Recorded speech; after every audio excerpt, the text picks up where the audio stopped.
I'm Allan Behm. I was, along with Chris Barry, one of the original members of the board of FearLess and the inaugural Chief Executive Officer.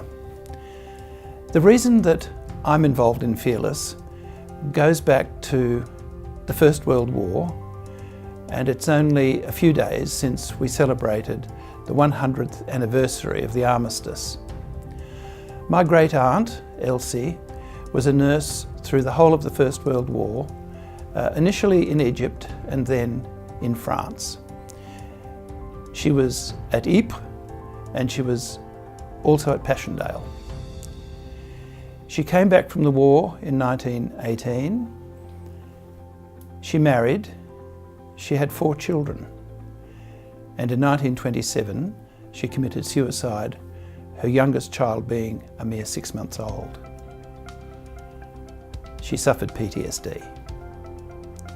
The uncle after whom I'm named, Elsie's nephew, was in the 2nd 1st Tank Attack Regiment and was on Crete.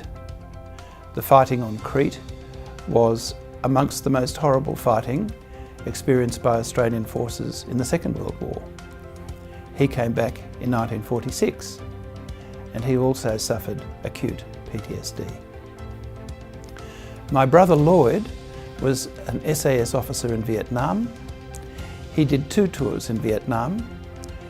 He served on in the Intelligence Corps and then again in the infantry until he was medically released from the army in 1984. He died 20 years later of acute PTSD.